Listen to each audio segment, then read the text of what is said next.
আসসালামু আলাইকুম প্রিয় দর্শক, অন্য মঞ্চের আলাপচারিতায় আপনাদের সকলকে স্বাগত জানাচ্ছি। এই মুহূর্তে যে বিষয়টি নিয়ে আলোচনা করব তা হচ্ছে তেহরানের কসাই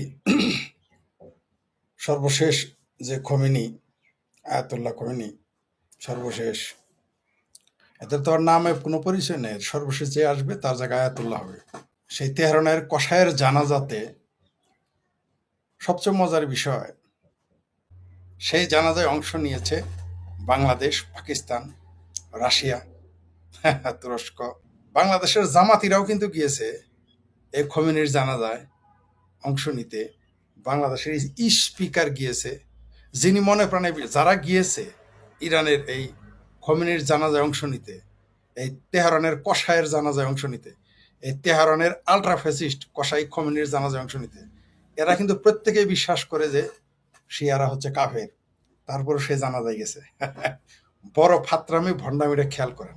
আর ওই জানাজা করেই ওই ঐক্য দেখাইলে কাজ হবে না, ঐক্যমক্য কিছু নেই। দেখেন আবার হামলাটা কালকেই ঘটে কিনা এটা দেখেন, মানে জানাজার পরের দিন থেকে বা ওই রাত থেকে দেখবেন আবার আমেরিকা শুরু করে দিবে বম্বিং করা। কোনো চুক্তি মুক্তি কিছুই মানবে না, ইসরায়েল তো আছেই, দেখতে পারবেন খেলা জমে যাবে। আরো মজার বিষয় হচ্ছে যে শিবিরের যে জঙ্গি বাহিনী 4 মাস আগে এর গায়েবানা জানাজা করে ফেলেছে।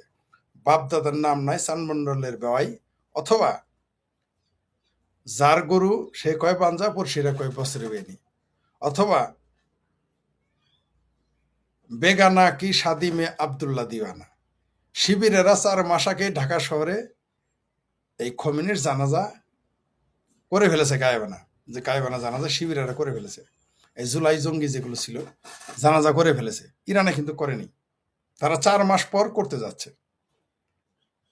ফাত্রামিটা দেখেছেন তো। আরো মজার বিষয়, কেউ কেউ বলতো খোমেনি মারা যায় নাই। আমি ভারতেরও কিছু লোককে বলতে শুনেছি খোমেনি মারা যায় নাই। ভারতেরও কিছু লোক বলেছে, এবং তারা বিজ্ঞ, অনেক বিজ্ঞ, নিরাপত্তা বিশ্লেষক, তারপর বিশেষজ্ঞ রাজনৈতিক, তারা বলতো। কিন্তু আমি জানতাম খোমেনি মারা যাবে, মারা গেছে, কারণ এটাকে তারা ছাড়তে পারে না। ইরানের যেই না, এবং দেখেন মোস্তফা খোমেনি যে জানাজা উপস্থিত হচ্ছে না, এইখানেও সন্দেহজনক। হয় তার অবস্থা খারাপ, মানে সে পঙ্গু হয়ে গেছে, তার নামে দেশ চলতেছে। এই যে যারা বলে পরিবারতন্ত্র, বাংলাদেশের চিঙ্কুবাম আর কিছু কিছু চিঙ্কুবামের আলাপ হয়, পরিবারতন্ত্র। মোস্তফা খোমেনি কি আয়াতুল ওই খোমেনির কি তেহরানের কসাইকে আইতা বলা, না জারস পোলা, না প্যাটারি করে নিয়ে আসছে, অন্য জায়গাতে নিয়ে আসছে? ওইখানে তারা আবার পরিবারতন্ত্র খুঁজবে না বাংলাদেশের, আমেরিকায় থাকা চিঙ্কুবামেরাও। ঠিক আছে, শেখ হাসিনা বঙ্গবন্ধুর কন্যা ক্ষমতা নিলে দোষ, এটা পরিবারতন্ত্র হয়ে যায়। জিয়া আবার খালেদা জিয়ার পুত্র যদি ক্ষমতায় যায়, ওটা পরিবারতন্ত্র না। এটা নিয়ে চিঙ্কুবামদের কোনো মাথা ব্যথা নেই। বাংলাদেশের চিঙ্কুবামদের কোনো মাথা ব্যথা নেই, এবং বিশেষ করে যারা বাংলাদেশের চিঙ্কুবামেরা ইউরোপ আমেরিকা থাকে, তারা আরো মাথা ব্যথা নেই। এদের যত মাথা ব্যথা, বঙ্গবন্ধুর কন্যা কেন ক্ষমতায় যাবে, এটা পরিবারতন্ত্র হয়ে যায়। বঙ্গবন্ধুর পুত্রও যদি আবার ক্ষমতা আসে, সেটা পরিবারতন্ত্র হবে। কিন্তু জিয়ার, জেনারেল জিয়ার গৃহবধূ, 8 পাস গৃহবধূ যদি ক্ষমতায় যায়, সেটা পরিবারতন্ত্র নয়। আবার তার 8 পাস গৃহবধূর ইন্টারমিডিয়েট পাস পুত্র যদি ক্ষমতায় আসে, জিয়াউর তারেক রহমান, সেটাও মাশাল্লাহ পরিবারতন্ত্র না। পরিবারতন্ত্র হইল শেখ পরিবারের কেউ যদি আসে, তাহলে পরিবারতন্ত্র। ইরানের মোস্তফা খোমেনি যে ক্ষমতায় এখন, এটাও পরিবারতন্ত্র না। পরিবারতন্ত্র শুধু এটাও চিঙ্কুবামদের দৃষ্টিতে পরিবারতন্ত্র না। যদি ইসলামে পরিবারতন্ত্র চলে, যেমন ইসলামের খিলাফত আছে না, যেটা আবার ইরানের শিয়ারা খিলাফত মিলাফত কিন্তু মানে না। একটা তথ্য দেই আপনাদের মজার। এই যে খেলাফত বললে সুন্নি মুসলমানরা যে একেবারে খুশি সুদীর ভাই হয়ে যায়, ইরানির এটা 5 পয়সা দাম দেয় না। ইরানি পাঠ্য বই এই খিলাফতের নামও নাই, কোনো শিয়ারা ইরানের খিলাফত মানেই না, বরং সাহাবিদের গালাগালি করে, বরং আলী ছাড়া যে 3 জন রয়েছে খলিফা, এদের উপরে তারা অভিশাপ দেয়, এদের জন্য তারা বদদোয়া করে, এদের তারা কাফের মনে করে। যাক, সেটা অন্য প্রসঙ্গে আসতেছে একটু বলে। তো মেজর হাফিজ সাহেব বীর বিক্রম স্পিকার গেলেন, তাকে আইসে বলেন, তো প্রকাশ্য বলতে বলেন যে শিয়ারা মুসলমান, সে বলবে না, আমি জানি। এমনকি যে ভাবির পোলারা, জামাত শিবির সহ আরো যারা ভাবির পোলারা গেছে, ওদের বলতে বলেন শিয়ারা মুসলমান কিনা, প্রকাশ্য বলতে বলেন, বলবে না, করবে। আমি চ্যালেঞ্জ করলাম আপনাকে, তারা জানে শিয়ারা কাফের। তো কাফের জানা যায় কিভাবে গেলেন? আরো মজার বিষয়, আরব রাষ্ট্রের মুসলমানরা সেখানে যাচ্ছে না। কেন যাচ্ছে না? পড়শিদের সাথে যাদের এত সম্পর্ক খারাপ, কারা যেন বলে ভারতের সাথে প্রতিবেশী সবার সম্পর্ক খারাপ, তো ইরানের সাথে প্রতিবেশী কার সম্পর্ক ভালো আমার দেখান তো। পাকিস্তানের সাথে সম্পর্ক ভালো, আরবের সাথে সম্পর্ক ভালো, ইরাকের সাথে সম্পর্ক ভালো। 8 বছর যুদ্ধ করেছে, 8-10 বছর যুদ্ধ করেছে ইরাক ইরান, তারপরেও ইরান প্রতিবেশী খারাপ না। তখন কি বলতো মুসলমানরা জানেন? আমি যখন বলতাম এই যে সাদ্দাম আর যে ইরানের সাথে যে যুদ্ধ হইতেছে, এটা কি প্রতিক্রিয়া? বাংলাদেশের 90% মুসলমান অবশ্য পক্ষ নিয়েছিল সাদ্দামের, সুন্নি মুসলমান। মুসলমান কিন্তু মারাত্মক। এরা সারা পৃথিবীতে হিন্দু মুসলমান, খ্রিস্টান মুসলমান, ফুটবল খেলতেও এমনি বলে, ফুটবলে কোনো রাজনীতি নেই, ধর্ম নেই, কিন্তু যেই না মুসলমান আর অন্য কোনো দেশ খেলা হবে তখন মুসলমানের পক্ষে, ঠিক আছে? তখন কিন্তু ইসলাম চলে আসে। তেমনি আবার মুসলমানের মধ্যে সেক্ট আছে। যখন ইরান ইরাক যুদ্ধ, তখন সুন্নি ইরাকের সাদ্দামের পক্ষে, তখন সাদ্দাম স্বৈরাচার হলেও ভালো, ইরান তো কাফেরি। তারপরও কিছু লোক আছে জামাত শিবির করতো, তারা কি বলতো আমার জানেন? বা কিছু মূর্খ অজ্ঞ এগুলো বলতো, ওই মুসলমান মুসলমান মারামারি করতেছে শক্তিশালী হওয়ার জন্য। কয়টা নাটক নাটক আমাকে বলতো এগুলো, আমরা তখন তরুণ, বলতো এগুলো ইরাক ইরান যুদ্ধ করে ক্ষমতা শক্তি সংহত করতেছে, এগুলো বলতো একদম। মানে এদের তাকিয়াবাজির অভাব নাই, যেখানে যাবেন সেখানেই তারা তাদের মতো ব্যাখ্যা হাজির করবে, এবং আপনি চাপাবাজিতে তাদের সাথে পারবেন না। তো এই খোমেনির জানাজায় যারা গেল, আরব রাষ্ট্রের সাথে কিন্তু ইরানের কোনো কারোর সম্পর্ক, কুয়েত, কাতার, দুবাই, কারোর সাথে সম্পর্ক ভালো না, জর্দান কারোর সাথে ভালো না। ওইখানে কিন্তু আর বলে না প্রতিবেশীর সাথে সম্পর্ক, ওইখানে কি বলে? মুসলমান মুসলমান ভাই ভাই ঝগড়া বিবাদ মারামারি কাটাকাটি, এগুলো হলো বরকত বরকত। এটা নাকি আবার হাদিসও আছে, এই মুসলমান মুসলমান যে মারামারি করবে এটার পক্ষে নাকি আবার হাদিসও আছে। ওটা নাকি রহমত রহমত, আমি নিজেও পড়েছি। ওটা হলো মুসলমান মুসলমান মারামারি রহমত। মানে আপনি কোনোভাবে তার সাথে পারবেন না। দেখেন না, বলৎকারের কথা হলে কি বলে? একদল বলে 12 রাকাত নফল নামাজ পড়লেই বলৎকারের গুনাহ মাফ, আরেকদল বলে বলৎকার ইসলামের অংশ, এটা নাকি দিনের কাজ করে মৌলবীরা, এটাও তারা প্রকাশ্য বলেছে। আচ্ছা, অন্য প্রসঙ্গে গেলাম, যে প্রসঙ্গে আছে সেই প্রসঙ্গেই থাকি। 4 মাস পরে তেহরানের কসাই খোমেনির জানাজা হচ্ছে। কারা কারা যাচ্ছে আবারও বলি? ইরান, ইরানের এই জানাজা কে কে যাচ্ছে? তুরস্ক, চায়না, রাশিয়া, পাকিস্তান, বাংলাদেশ। আর 2-3টা দেশের নাম বলেন তো। ভারত থেকে একজন যাবে, ঠিক আছে? বলেন তো দেখি, আর আর কোনো মুসলিম রাষ্ট্র কেন নাই? সবচেয়ে মজার বিষয়, যে জামাত ইরানের খোমেনির জানাজায় গেল, যার আক্রমণে মারা গেল আমেরিকার, সেই আমেরিকা যে ইরানে হামলা করেছে, নিন্দা জানানোর সময় আমেরিকার নাম শব্দ উচ্চারণ করে মুরদে কোলায় নাই এই জামাতিদের। ইরানে যে আমেরিকা হামলা করেছে তাদের নিন্দা প্রস্তাবে আমেরিকার নাম নাই, খুলে দেখেন তাদের বিবৃতি, ওইখানে আমেরিকার হামলা করছে এই কথাটা নাই, শুধু ইসরায়েলের কথা লিখছে। কারণ আমেরিকার গোলাম তো জামাত, বলবে কিভাবে? কারণ তাদের বিরোধী দলে বসাইছে এই জামাত, নামটা নেওয়ার সাহস মানে মুরদে কোলা নেই। শুধু তাই না, আমেরিকার প্রেসিডেন্ট ডোনাল্ড ট্রাম্পের নামে একটা মহিষের নাম, সেটাকে কোরবানি দিতে দেয় নাই। কিন্তু ওই মহিষটার নাম যদি হইতো শেখ ফরিদ, ওই মহিষটার নাম হইতো যদি নরেন্দ্র মোদী, ওই মহিষটার নাম হইতো যদি অমিত শাহ, ওই মহিষটার নাম হইতো যদি শুভেন্দু অধিকারী, ওই মহিষটার নাম হইতো যদি হেমন্ত শর্মা, তাইলে দেখতেন ওইটাকে ওইটাকে ফ্যানের বাতাস দেওয়া তো দূরের কথা, মানে কুরবানি করে ওর বিলাইতো। কিন্তু এখন সে মুরদে কোলায় নাই, যে ডোনাল্ড ট্রাম্পের নামে শুধু দেওয়া ওই মহিষটার নাম, তার জন্য মুরদে বাংলাদেশ সরকার, জামাত, বিএনপি, হেফাজত, চামড়া নাবির, আর আবার বলে আল্লাহ ছাড়া কারো ডরায় না। আরো মজার কথা বলি, এই মুস্তফা খোমেনি, এই আরেক তেহরানের কসাইয়ের বাচ্চা কসাই, এই খোমেনি বলছে সে উপস্থিত থাকবে না। আল্লাহ ছাড়া নাকি কাউকে দেখে ডরায় না। থাকবে না কেন? 2টা কারণ, হয় আমেরিকার বিমান হামলায় ডরাবে বা গুপ্ত হত্যার জন্য ডরাবে, অথবা সে পঙ্গু হয়ে গেছে আমেরিকার হামলাতে, তাই সে আসবে না। দুটোর বাইরে কোনো কারণ নাই, বুঝতে পারছেন? কারণ কোনো জানা যায় আমেরিকা হামলা করবে, করার সম্ভাবনা নাই বললেই চলে, মানে 1% সম্ভাবনা থাকে, কারণ ওইখানে তো আরো বিদেশি অতিথি থাকবে, ওইখানে ঝুঁকি নিবে না। তাহলে কেন মুস্তফা খোমেনি আসতেছে না? কারণ তার ভীতি আমেরিকার গোয়েন্দা সংস্থারা তো এখানে, ইসরায়েল আমেরিকার গোয়েন্দারা তো জানা যায় থাকবেই। বিনা দাওয়াতে কিন্তু একজন গেছে, 2জন। বিনা দাওয়াতে কারা যাবে? আমেরিকার গোয়েন্দা সিআইএ আর ইসরায়েলের গোয়েন্দা মোসাদ। এরা দাওয়াত দিলেও যাবে, না দিলেও যাবে, কারণ এরা টপ টু বটম। এরা তারপরও চাপা মারবে ইরান জিতে গেছে। আমেরিকায় বসে সিংহবামেরা বাংলাদেশে সিংহর বলে ইরান জিতে গেছে, আমেরিকার নাগরিকত্ব বলে ইরান জিতে গেছে, বুঝতে পারছেন? আর বাংলাদেশের মুসলমান তো ইরানকে জিতেই ফেলাইছে। ভারতের মুসলমান 600 কোটি টাকাও বাড়াইছে, ভারতের গাদ্দার মুসলমানেরা। তাদের জন্য মোদি কিছু না, অমিত শাহ কিছু না, তাদের জন্য তাদের রাহাবার হইলো ইরানের খোমেনি, ভারতের এই শিয়া মুসলমানদের রাহাবার, এই আরেক গাদ্দার। অথচ পৃথিবীতে সবচেয়ে বেশি নিরাপদ ইরানের পরে শিয়ারা যেখানে নিরাপদ সেটা হলো ভারত।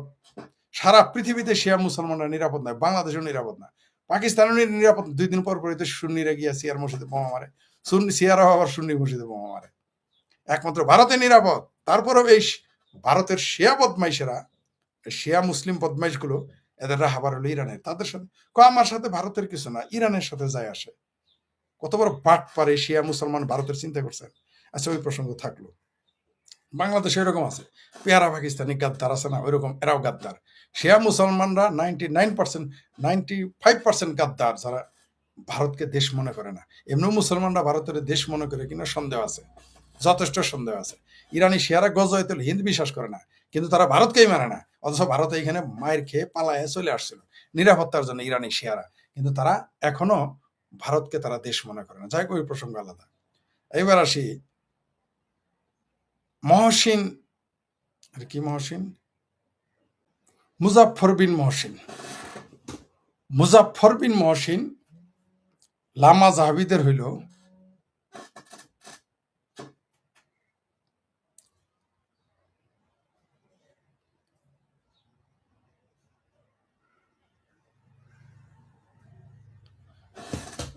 মুজাফফর বিন মহসিন হইল লামা জাহাবিদের দ্বিতীয় সারির বড় নেতা এবং ওয়াজিন। মহসিন কি বলছে জানেন? আপনারা মহসিন ইমাম খোমেনিকে নিয়ে, জানাজাকে নিয়ে কি বলেছে আপনারা একটু শুধু শুনেন।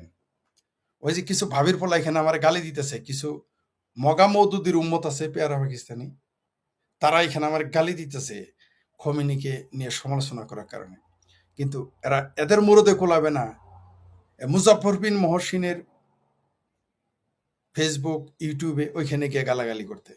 তাদের মুরদে কোলাবে না কাজ্জাব বিন ইউসুফ, এই নারী বিদ্বেষী বক্তা এবং মুসলমানদের মানে আপনার লামা জাহাবি আহলে খবিশদের সবচেয়ে বড় নেতা রাজ্জাক বিন ইউসুফ, সে কি বলে একটু শুনেন। মুসলমানই মনে করে না, বলছে শিয়ার জানাজাই যে করা যাবে না, শিয়াদের জানাজাই করা যাবে না, এটা কুফরি। মহসিন বলেছে, এই মুজাফফর বিন মহসিন কি বলেছে শুনেন, 7-8 মিনিটের ভিডিও। এখানে তো কপিরাইটের জন্য দেখাইতে পারবো না। এমনিতে আমার মোবাইল, এমনিতে আমার ফেসবুক, ইউটিউব খাওয়ার জন্য সবাই তৈরি থাকে, অনেকে আমাকে দেখাইতে বলে, কিন্তু আমি জানি তো কপিরাইট দেওয়ার সুবিধা পাবে, তাছাড়া আমি টেকনোলজিতে দুর্বল।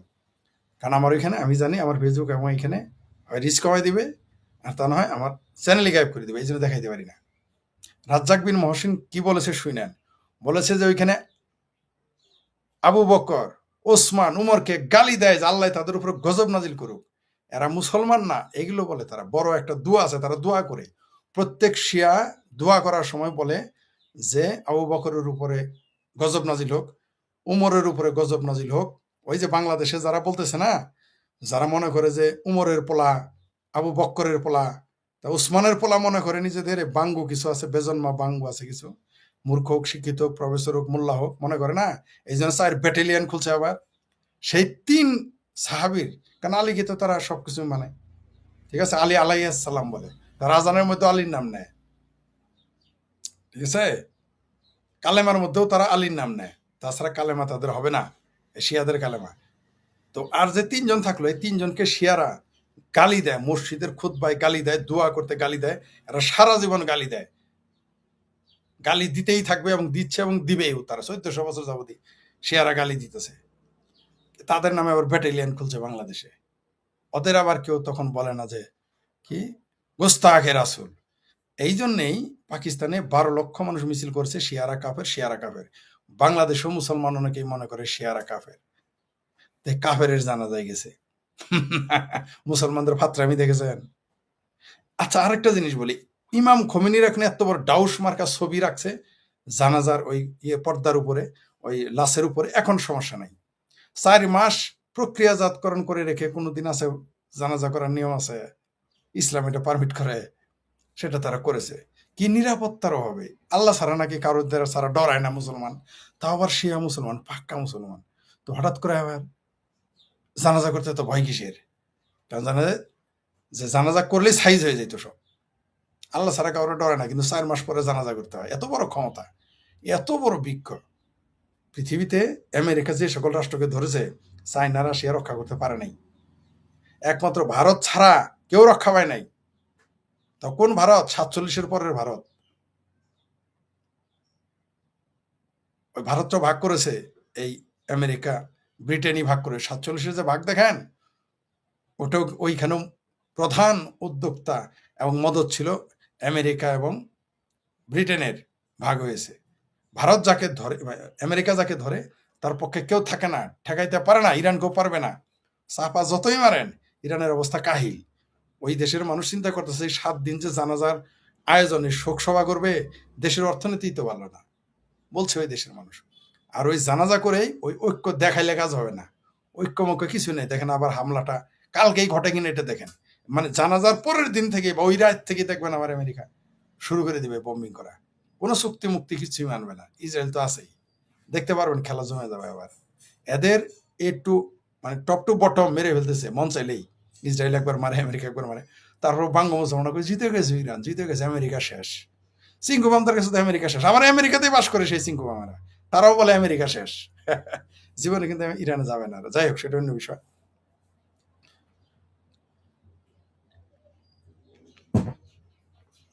মুসলমানরা সব সময় হিপোক্রেসিতে থাকবে, আল তাকিয়াবাজিতে থাকবে, থাকবেই। মুসলমান এরা বলবে সব মুসলমান এক। শিয়া মসজিদে, মোহাম্মদপুরের শিয়া মসজিদে কোনোদিন সুন্নিদের নামাজ পড়তে দেখেছেন আপনি? কোনোদিন শুনেছেন? আরে ভাই, আহলে হাদিসের মসজিদেই তো যাইতে চায় না এখন। আহলা মসজিদের নাম দেয় আহলে হাদিস, আলাদা হয়ে যায় তারা। তারা মনে করে ওই হানাফি মসজিদে নামাজ পড়া যাবে না। এবং তারা বলে, যারা বলে মুসলমানরা এক, মুসলমানদের কি এক কাতারে নামাজ পড়ে, এক কাতার তো দূরের কথা, এক মসজিদেই নামাজ পড়ে না। মুসলমানেরা এক মসজিদেই নামাজ পড়ে না। আপনি সুন্নিদের, আপনি বলেন না মোহাম্মদপুর মসজিদে যায় একদিন বাইতুল মুকাররমের খতিবকে নামাজ পড়তে বলেন, রাজ্জাক বিন মহাসিনকে, রাজ্জাক বিন ইসুকে নামাজ পড়তে বলেন, তার পোলা আছে না কয়টা, আরেক পাত্রা নারী বিদ্বেষী, তাদেরকে নামাজ পড়তে বলেন। ঠিক আছে? মুজাফফর বিন মহসিনকে বলেন। শিবির যারা করে তাদের একদিন গিয়ে সেরে নামাজ পড়তে বলেন না। জামাত যারা করে তাদের, জামাত ইসলাম, শিবির, চরমনের পীর, হেফাজতীদের একদিন মোহাম্মদপুর শিয়া মসজিদে বা হোসেনি দালানের যে মসজিদ আছে ওখানে গিয়ে নামাজ পড়তে বলেন না দেখি। বা সৈয়দপুরে যে শিয়াদের মসজিদ আছে ওখানে গিয়ে একদিন নামাজ পড়তে, একদিন এক ওয়াক্তে নামাজ পড়তে দেখছেন কোনোদিন আপনি? কারা বলে মুসলমানদের মধ্যে ঐক্য আছে যে এক ডাক দিলে হয়ে যায়? এরা শুধু কাফের হত্যার বেলায়, হিন্দু হত্যার বেলায়, ইহুদি হত্যার বেলায়, মুসলমান হত্যার বেলায়, মানে সরি, মুসলমান নিজেরাও মরে, এরা নিজেরাও মরে। কাফের, হিন্দু, খ্রিস্টান, বৌদ্ধ, নাস্তিক, এদের মারার বেলায় সবাই এক। এদের ডাক দিবেন হুক্কা শিয়ালের মতো হুক্কা, তখন এরা অমুসলিম, তাদের ভাষায় যারা অমুসলিম, তাদের মারার বেলায় তারা ঐক্যবদ্ধ। এছাড়া কোনো কারণে তারা ঐক্যবদ্ধ নয়। আপনি দেখেছেন কখনো? আমাদের যখন 30 লক্ষ মেরেছিল, ইরান আমাদের পক্ষে ছিল না? এই যে ফিলিস্তিন নিয়ে হাই হোসেন করে না বাংলাদেশের মুসলমান, এই ফিলিস্তিনিরা আমাদের মুক্তিযুদ্ধের পক্ষে ছিল না। ফিলিস্তিনিদের ভিসা দিয়ে দিয়েছে সহজভাবে, ছাত্ররা যারা এখানে পড়তে আসতে পারে। আরেক জঙ্গিবাদ নিয়ে আসতেছে বাংলাদেশে, সেটা ভাঙ্গা মায়েরও খাবে। যাক, সেটা অন্য প্রসঙ্গ। এই যে আরেক মূর্খ লেখছে, তুই আসলে একটা জারজ কসাই হলে তার জানাজায় 3 কোটি লোক হয়। আচ্ছা ভাবির পোলা, মগা মদুদের উম্মত শুনো, নবী মোহাম্মদের জানাজায় কয়জন ছিল? এই বোকা, কারবালায় হুসেনের জানাজায় কয়জন ছিল? বোকা, জানাজা হইলেই সব? হ্যাঁ, কয়জন ছিল? জানাজা বড় হইলেই সব হয়ে যায়, ভালো মানুষ হয়ে যায়? জমায়েত হইলে যদি ভালো মানুষ হয় আর ওটা সত্য প্রমাণ হয়, তাইলে তো পৃথিবীতে সবচেয়ে বড় জমায়েত কোথায় হয় জানো মূর্খ? বলে দেই, নৈনিতাল, প্রয়াগরাজের নৈনিতালে যে কুম্ভ মেলা হয়, পৃথিবীতে সবচেয়ে বড় জমায়েত হয়। শুধু বিদেশিরাই যায় 50-60 লাখ। তাহলে এখন বুঝো, ওখানে 10 কোটি, 12 কোটি, 15 কোটি মানুষ হয়। পৃথিবীর সবচেয়ে গণ জমায়েত হয়, ধরুন, তাহলে ওটা সত্য। সংখ্যা দিয়ে যদি সব সত্য হয়, তাহলে ইসলাম তো ভুল। কারণ সারা পৃথিবীতে 800-600 কোটি মানুষ ধর্ম মানে না। এমনকি মুসলমানদের মধ্যে কোটি কোটি নাস্তিক আছে, মুসলমানদের মধ্যে কোটি কোটি যারা ইসলাম মানে না। তাহলে তো এটাও ভুল, সংখ্যায় কম। যখন বেশি হবা তখন আল্লাহর রহমত, আর সংখ্যায় কম হইলেই কি তখন যে এটাই খাঁটি জিনিস। এগুলো আলতাকিয়াগিরি বাদ দেওয়া ভাবির বলা। সংখ্যাতে কোনোদিন সত্য প্রমাণ হয় না। সূর্য পৃথিবীর চারদিকে ঘুরে না, এটা একজনই প্রথম বলেছিল। পৃথিবীর সূর্যের চারদিকে ঘুরে, ওটাই সঠিক হয়েছে। তুমি সংখ্যা দিয়ে প্রমাণ করতে চাও জানাজার লোক বেশি হলে বহু বদমাইশদের, পৃথিবীতে সবচেয়ে বদমাইশদের জানাজায় বেশি মানুষ হয়, স্বৈরাচারদের জানাজায় বেশি মানুষ হয়। দেখো নাই, সবচেয়ে আমার এলাকার সবচেয়ে খারাপ লোকগুলোর জানাজায় বেশি, লক্ষ লক্ষ লোক হয়েছে। মসজিদের ইমামের লোকের জন্য এত জানাজা হয় নাই, কিন্তু এলাকার চোর, পাটপাট, টাউট, মদখোর, ব্যভিচারী, ঠিক আছে, ড্রাগ ডিলার, এদের জানাজায় লোক বেশি হয়। কয়টা দেখবা ভাবির পোলা জানাজা দিয়ে প্রমাণ করা? জানাজাতে বহু বহু লোক যায় গালি গালাজ করতে, আমিও জানাজায় যাই, অনেকের গালি গালাজ করতে যাই, কবরের মধ্যে থুতু দিতে যাই, সেটা জানো ভাবির পোলা? বহু লোক যায় থুতু দেওয়ার জন্য, ওটা কি জানো? ইজ্জত দেই। আমাদের ওইখানে শুয়ার বলে না, কেউ বলে গিদরের বাচ্চা। মহিউদ্দিন হচ্ছে গিদরের বাচ্চা। গিদর, শুধু গিদর বললে হবে না, সম্ভবত সে গিদরের বাচ্চা। গিদর, এখানে গিদর একটা নিরীহ প্রাণী এবং সুস্বাদু খাবার। আমি তাদেরকে আসলে তার সাথে তুলনা করা বোধহয় একটা অন্যায় করলাম, কিন্তু এর চাইতে তার নিম্নমানের গালি তাকে দিতে পারতেছি না। যদি আমি সেই হাতি নাকি কি জন্য তার মতো হইতাম, তাহলে বলতে পারতাম তার এইটা সেটা ছিঁড়ে ফেলবো। ওগুলো ভাষা তো আমরা বলতে পারবো না, কারণ আমরা এত আমরা শাওন যদি শুধু বলে জুলাই ছিটিয়াই, তাতেই নাকি পৃথিবীর সকল ভব্যতা সভ্যতা ছিঁড়ে ফেরে যায়। কিন্তু যার জন্য শাওনের কথা বলেছেন, তারা যদি আরো কিছু বলে, তাতে কিছু যায় আসে না। আপনি যার কথা বললেন, এখন নামটা সুন্দর দিয়েছেন আপনারা, যে পেশাদার লাল বদর, সম্ভবত এটা তার সাথে যায়, খুব সম্ভবত এটা তার। এছাড়া ডাহা মিথ্যা কথা দুই শ্রেণীর লোক বলতে পারে, একটা হইলো বাটপার, আর একটা হইলো যারা টাকা পয়সা নিয়ে মিথ্যা কথা বলে। দুই শ্রেণীর মিথ্যুক ছাড়া, এই দুই শ্রেণীর ব্যক্তি ছাড়া কেউ ডাহা মিথ্যা কথা বলতে পারে না। এই এই লাল বদর, নীল বদর, হলুদ বদর, কালো বদর, যাই বলেন না তাকে বদরেরাও, আল বদরেরাও এরকম মিথ্যা কথা বলতে পারে কিনা আমার যথেষ্ট সন্দেহ আছে। মহিউদ্দিন এরা হচ্ছে হয় বাটপার, না হয় পেশাদার লাল বদর, নীল বদর, কালো বদর, যাই বলেন। এছাড়া এরকম ডাহা মিথ্যা কথা আলবদররা বলতে হিম্মত পাবে না। আমার একটু রাজনীতিতে আসার খুব খায়েশ হয়েছিল, মির্জা ফখরুল সাহেবের একটা বয়ান শুনে আমার রাজনীতির খায়েশ মিটে গেছে। তিনি বলেছিলেন যে 17 বছরে আওয়ামী লীগ যে উন্নয়ন করেছে, যা পারে নাই তার চেয়ে বেশি করেছে বিএনপি 3 মাসে। এটা শোনার পরে আমার যে রাজনৈতিক খায়েশ একটু জাগ্রত হয়েছিল, তার উপরে ঠাড়া পড়েছিল। আমার একটু শখ ছিল শেষে বুদ্ধিজীবী হওয়ার, অন্তত পক্ষে এটা বেঁচে ছিল। কিন্তু এই মহিউদ্দিনের মতো বাটপারদের লেখা পড়ার পরে আজকে আমার বুদ্ধিজীবী হওয়ার যে একটা শখ, একটা খায়েশ, সেটাও আমার আজকে মিটে গেছে। কারণ এরকম ঠাডা পড়া মিথ্যা কথা, শয়তানও যদি থাকে, শয়তানও তাকে দেখে লজ্জা পাবে। গোয়ে বলছে যদি এখন জীবিত হয়ে আসতো, তাহলে এই মহিউদ্দিনের লাল বদর, অরিজিনালি লাল বদর, এই লাল বদরের লেখাটা যদি পড়তো, গোয়ে বলস একদিনে 10 বার আত্মহত্যা করতো। যে শালা আমার চাইতে এত বড় মিথ্যাবাদী বঙ্গে জন্মিতে পারে, আমি তাহলে জীবনে আর কি করলাম? আর যারা গোয়েবলস সম্পর্কে সারা পৃথিবীতে গবেষণা করে, আমি তাদেরকে বলবো যে আপনারা এখন গোয়েবলসকে বাদ দিয়ে এই মহিউদ্দিনকে নিয়ে গবেষণা করেন। মহিউদ্দিন নামের যে গিদরের বাচ্চা গিদর আছে, তাকে নিয়ে আপনারা গবেষণা করেন। কারণ এরকম মিথ্যা কথা পৃথিবীতে কারো পক্ষেই বলা সম্ভব নয়, একমাত্র চিঙ্কুবাম ছাড়া। আপনি খেয়াল করেন, পৃথিবীতে যত চিঙ্কুবাম আছে, এরা হচ্ছে মিথ্যার জনক। যেমন এক চিঙ্কুবাম কলকাতায় আছে, তিনি বলেছেন বাংলাদেশে নাকি অরুন্ধতী রায়, তিনি বলেছিলেন যে পাকিস্তান বাহিনী নাকি বাংলাদেশে কোনো ক্ষতি করে নাই, তারা নাকি আমাদের কোনো ক্ষতি করেনি। আরেক লাল বদর কলকাতার ছিল, তিনি বলেছিলেন যে মাত্র 25,000 লোক 71 সালে মারা গেছে। তো এই নিয়ত লাল বদর, এই মহিউদ্দিন লাল বদর, লাল বদরের চিঙ্কুবামদের কাজই হইল মিথ্যা কথা বলা, ঠাড়া পড়া। আর চিঙ্কুবামদের আরেকটা বিশেষ রাগ আছে, মনে রাখবেন। চিঙ্কুবামদের নিয়ে আমি গবেষণা করেছি, তাদের 3টি কাম। এক, বঙ্গবন্ধুর বিরোধিতা তাদের করতেই হবে, যে বঙ্গবন্ধু বিরোধিতা করে না সে চিঙ্কুবাম হতে পারবে না। 2, আওয়ামী লীগের বিরোধিতার সমালোচনা তাদের করতেই হবে, না হলে তাদের ঘুম হয় না। আর হইল ভারত। এই আওয়ামী লীগ, বঙ্গবন্ধু এবং ভারত, এই 3টা শব্দের সাথে যদি তারা বিরোধিতা না করে, ভারতের সমালোচনা না করলে চিঙ্কুবামদের তাদের 20টা ত্যাগ হয় না সকালে। আপনি নিশ্চিত থাকেন, এটা হবে না, হতে পারে না, এটা আমি দায়িত্ব নিয়ে বললাম। মহিউদ্দিন তো একজন চিঙ্কুবাম, তো চিঙ্কুবামের মধ্যে আবার হলো সবচেয়ে বড় চিঙ্কুবাম। আর তার সাথে মিল হয়ে গেছে প্রথম অন্ধকার। এই প্রথম আলোর জন্য আমি তাবরানি খেয়েছি আমার এলাকায় বিএনপিদের দ্বারা, আপনি জানেন।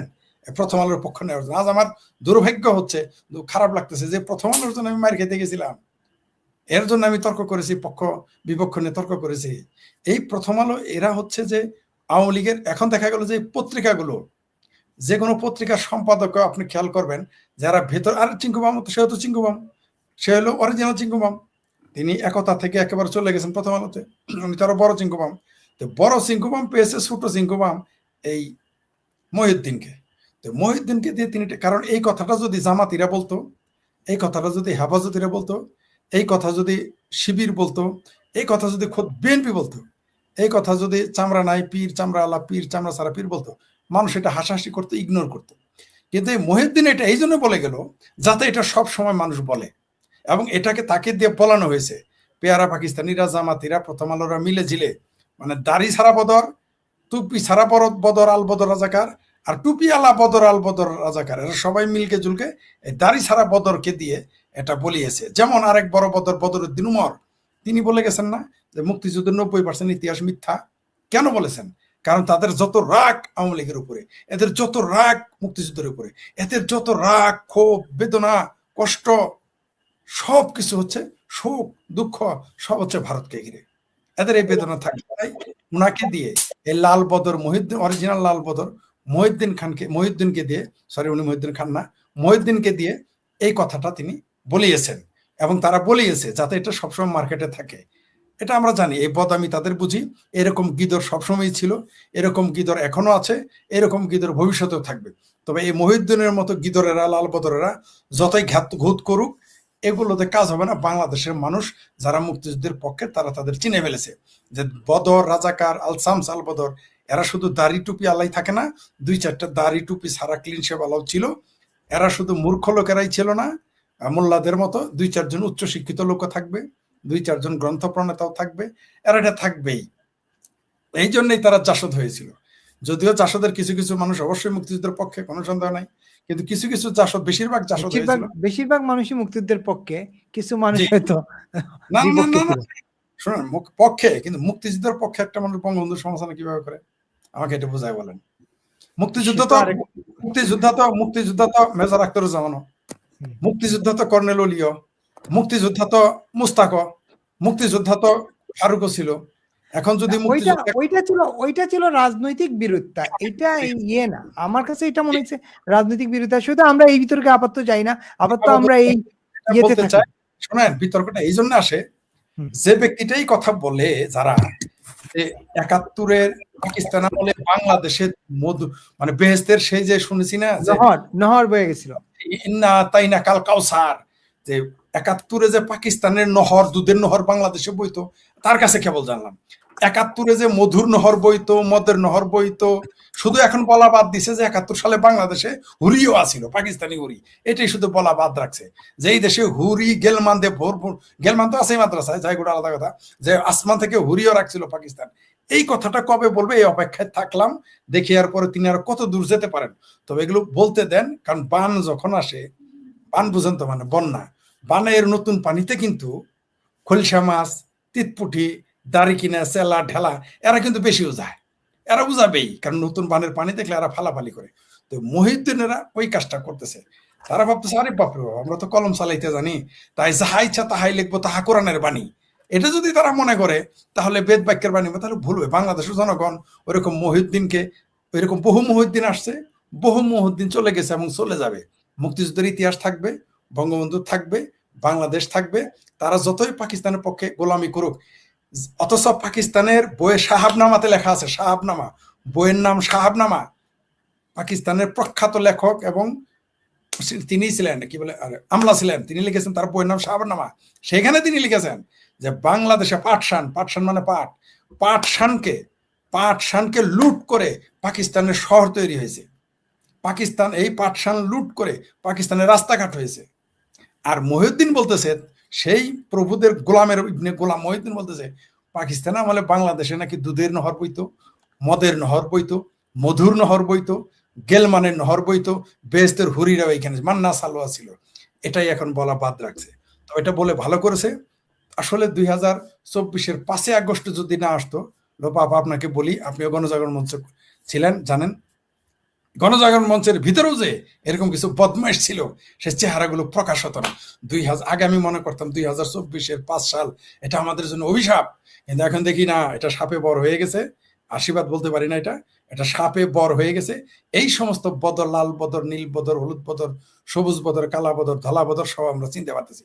বুদ্ধিজীবী হোক, দাড়িওয়ালা বদর হোক, দাড়ি ছাড়া বদর হোক, মোসালা বদর হোক, মোসারা বদর হোক, আমরা এদের চিনতে পারতেছি। এটা দরকার ছিল, এখন আমার মনে হচ্ছে তাকে উজাইতে দেন। পানি এখন নতুন বানের পানি আসছে, ভাটার টানে এই সমস্ত লাল বদর, নীল বদর, ধলা বদর কোথায় চলে যাবে সেটা আগামীতে আমরা দেখতে পাবো। ধন্যবাদ।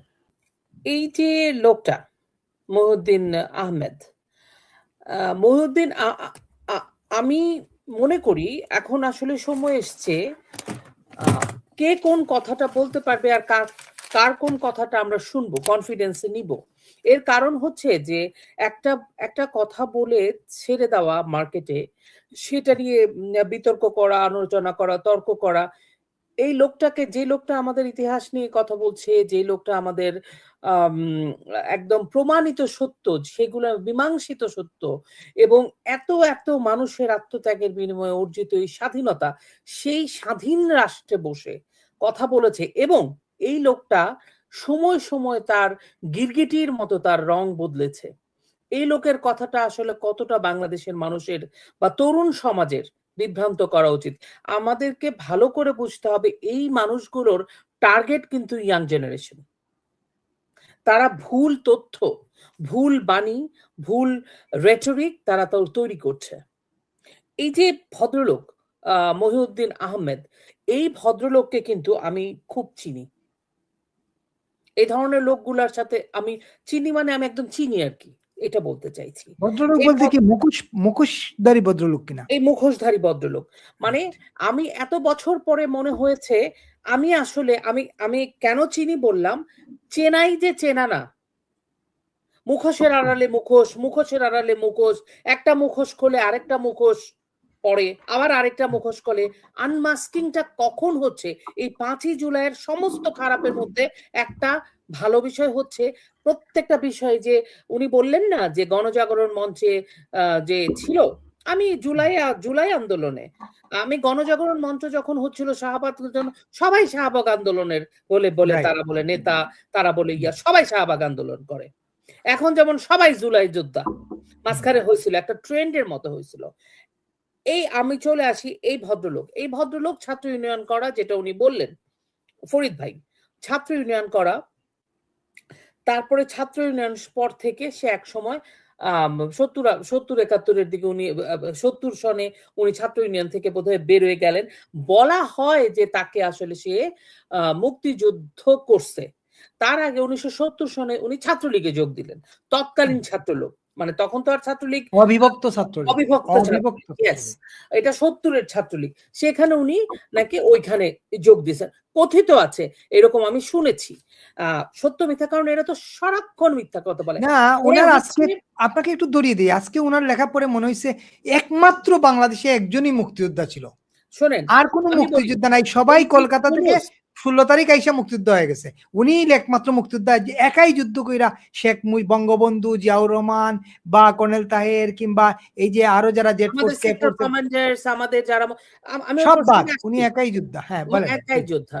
কিন্তু এই লোকটার এই ইউনুস থেকে ধরে এই যে প্রথম আলো, এই যে ডেইলি স্টার, এবং যারা যারা আছে, এই যে গ্রুপ অফ পিপল, এখন আপনি দেখবেন, আপনি এখন জাতীয় গ্রন্থাগারে যান, তারপরে আপনি এখন বাংলা একাডেমিতে যান, আপনি কালচারাল সেক্টরে যান, আপনি শিক্ষা, সমস্ত জায়গায় কিছু ফেজ দেখতে পারবেন। দে আর প্যাথোলজিক্যাল লায়ার, বুঝতে পারছেন? Pathological liar. এই যে মহিউদ্দিন হচ্ছে একটা প্যাথোলজিক্যাল লায়ার। সে এমন ভাবে মিথ্যা কথা বলবে, আপনি কল্পনাই করতে পারবেন না সে কোন হাউ ফার এক্সটেন্ট সে যেতে পারে। এবং এই ধরনের লোকগুলা কি করে জানেন, এত বছর বিভিন্ন মনে করেন বাংলাদেশের গুরুত্বপূর্ণ ইতিহাসের সাথে সম্পৃক্ত মুক্তিযোদ্ধা, নামি দামি পরিবারগুলোর সাথে ভিতরে ঢুকছে, ঢুকে ওখান থেকে ইনফরমেশন কালেক্ট করছে।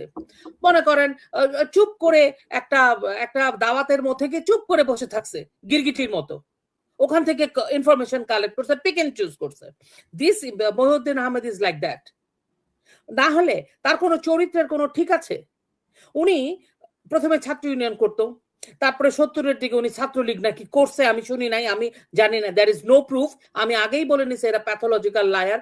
এরা নিজস্ব পরিচিতি বিভিন্ন সময় নিজেকে ভেঙে ভেঙে নিজস্ব পরিচয় তৈরি করে, নিজেদেরকে সে তারা পরিচিত করে বিভিন্ন সময় রিকোয়ারমেন্ট অনুযায়ী, টাইম অনুযায়ী। তারপরে সে একটা সময় সে আবার শুনি যে সে জাসদেও নাকি যুক্ত হইছে, সেটা হইতেছে 72-এ যখন জাসদ হলো, সে নাকি জাসদেও যুক্ত হইছে। আমি জানতাম উনি জাসদ করতেন না, আমি জানতাম দাদার উনি এই শুনে ওই প্রসঙ্গে আসতেছি। তারপরে সে সিরাজুল আলম খানের সাথে ঢুকে সে কোন সময় থেকে সে গণকণ্ঠ পত্রিকায় সে সিরাজুল আলম খানের ব্যক্তিগত কর্মচারী ছিল। রাইট, এইটাই আমি বলছিলাম। হ্যাঁ, এই যে চাটা এনে দে, এই চাটা এনে দে, জুতাটা আগাই দে, এই পানি দে, ব্যক্তিগত কর্মচারী ছিল সিরাজুল আলম খানের। আপনি জানেন, আমরা একটা কথা বলি না, ইনফরমেশন পেতে হলে কার কাছ থেকে পেতে চাও ইনফরমেশন?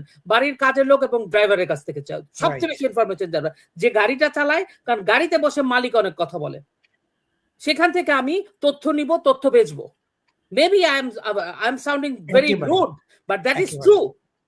Enough is enough. বাড়ির ড্রাইভার এবং কাজের লোকের কাছ থেকে আপনি, আমি কাউকে ডিমেন্ড করছি না, কোনো পদ পদবি ডিমেন্ড করছি না, কিন্তু যে কোনো পজিশনই আপনি হোল্ড করেন, আপনি যদি সেখানে সেই পদবীর সম্মানটা না রাখেন, সেই কাজের সম্মান না রাখেন, তাহলে আপনাকে এভাবেই বলা হবে। ইনফরমেশন পেতে চাইলে, এবং সে কি সিরাজুল আলম খানের ব্যক্তিগত কর্মচারী ছিল, তখন সে গণকণ্ঠতে তার ইনভলভমেন্ট ছিল, সে যাওয়া আসা করতো। সিরাজুল আলম খান গণকণ্ঠ বেশি দিনের না, 72 থেকে 75। তারপরে সে করছে, সে হয়ে গেছে আস্তে আস্তে আস্তে আস্তে সামরিক সরকারের সাথে, সে সামরিক সরকারকে ধীরে ধীরে ধীরে ধীরে 75-এ বঙ্গবন্ধু হত্যা, তারপরে ধীরে ধীরে জিয়া আসছে, জিয়ার সময় সে একটু চুপ করে সাইলেন্টলি ছিল, তারপরে এরশাদ আসছে, এরশাদের সাথে সে আবার, আমি বলতে চাচ্ছি এই লোকটার কার্ভটা আপনি ফলো করেন, বহুরূপী। এবং এই লোকটা তারপরে কি হয়েছে দেখেন, তারপরে সে আবার একটা যে কি বলে এটাকে, সে একটা ওই সময়টার দিকে একটা গ্রন্থাগারের সাথে নিজেকে যুক্ত হয়েছে, সিডিএল না অর সামথিং লাইক দ্যাট। হ্যাঁ, এই করে করে করে করে সে একটা সময় যে তাকে, তারপরে সে একটু আড়ালে চলে গেছে, তারপরে সে যে আস্তে করে আবার প্রথম আলোর সাথে একটা তার লিঙ্ক আপ হয়েছে, ওই যে প্রথম আলোর সাথে বামে বন্ধু কি জানি একটা আছে নাকি, এক বামের কি জানি একটা বলে না, একটা প্রবাদ আছে, আমার এসব প্রবাদ মনে থাকে না।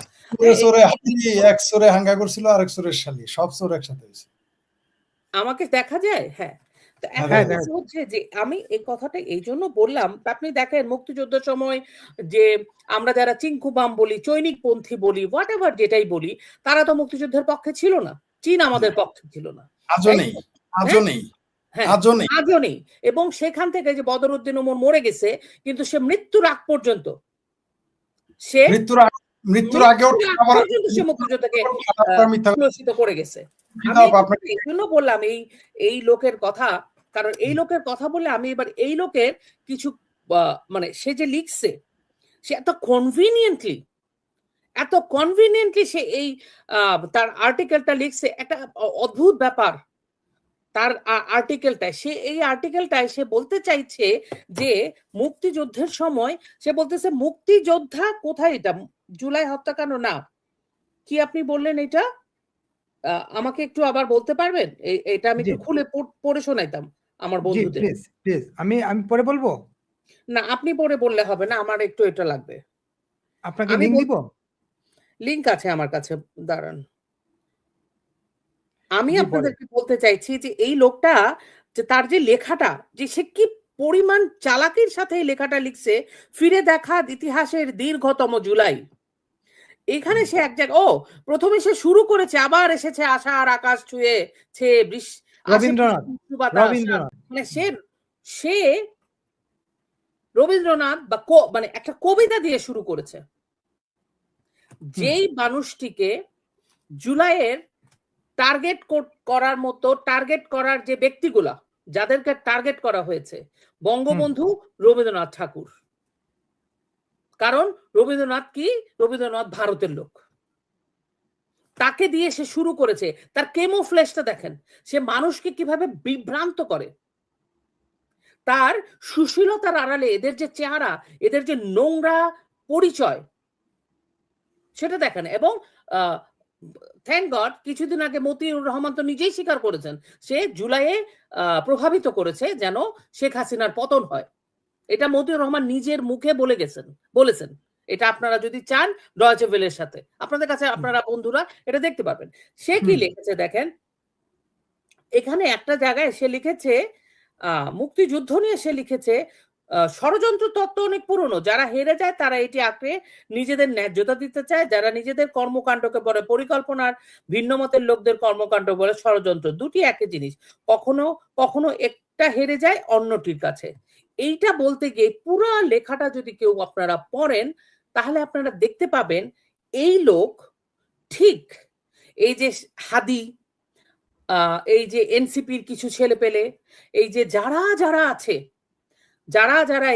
যারা ফেস আর কি আমরা দেখতে পাই, আবার দেখতে পাই আসিফ নজরুল, ইউনুস, তারা সবাই কিন্তু মুক্তিযুদ্ধকে তারা তুলনা করেছে। ওরা মনে করে 5ই অগাস্ট হচ্ছে মুক্তিযুদ্ধ। এই লোক ঘুরিয়ে ফিরিয়ে এই কথাটা বলার চেষ্টা করেছে। একটা সরকার পতনকে তারা একটা স্বাধীনতার সাথে তুলনা করেছে। এই লোকের মতো রাষ্ট্রদ্রোহী, এই লোকের মতো বড় অপরাধী, এই লোকের মতো একটা জঘন্য, কারণ কি এটা সে কেন পেরেছে জানেন? কারণ পেরেছে এই লোকটার আসলে কোনো ডেপথ নাই। এই লোকটা ফরমাইশি লেখক। আমরা গসিপ না, ইয়েলো জার্নালিজম বলে না, ইয়েলো জার্নালিজম করে। এই লোক হচ্ছে মুখরোচক গল্প লেখে।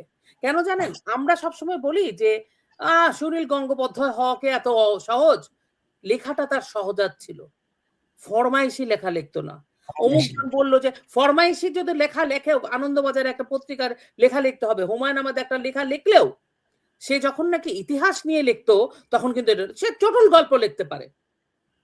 মুক্তিযুদ্ধ তো চটুল গল্প না। মুক্তিযুদ্ধ কি চটুল গল্প? মুক্তিযুদ্ধের কথা কি আমার আপনার বয়সের মানুষরা ডিফেন্ড করবে? মুক্তিযুদ্ধের কথা আপহোল্ড করবে না? এরকম ব্লাডি ক্রিমিনাল গুলার আপহোল্ড করার কথা ছিল। ওরাই আমাদেরকে জানানোর কথা ছিল, জানানোর কথা ছিল না? দে আর ক্রিমিনালস, দে আর ট্রেইটর, দে আর মানে সমাজের ফিল্দি লোক, যারা নাকি বাংলাদেশের মুক্তিযুদ্ধটাকে একদম নিলামে তুলে ফেলেছে। এটা কখনো হয়? পৃথিবীতে কত রেভলিউশন হয়, কত কিছু হয়। আপনার কি কখনো মনে হয় যে এইরকম একটা, যেখানে আপনি বললেন পাকিস্তানি কবি সাহিত্যিক, কেন ইমরান খান নিজেই তো বলেছে আমাদের উচিত পাকিস্তানের কাছে বাংলাদেশের কাছে ক্ষমা চাওয়া, বলে নাই? মানে কোন গ্রাউন্ডে ক্ষমা চাইবে আমি বলেন?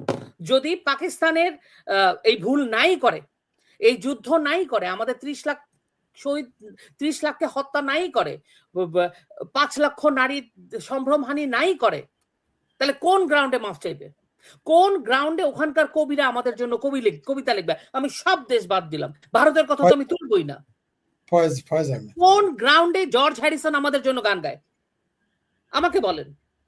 কোন গ্রাউন্ডে পৃথিবীর বড় বড় নেতারা, পৃথিবীর বড় বড় সংবাদ মাধ্যম আমাদের মুক্তিযুদ্ধ নিয়ে কথা বলে সেই সময়? কোন গ্রাউন্ডে বঙ্গবন্ধু শেখ মুজিবুর রহমান এত বড় লিডার হয়, যাকে নেলসন ম্যান্ডেলাদের সাথে তুলনা করা হয়? কোন গ্রাউন্ডে?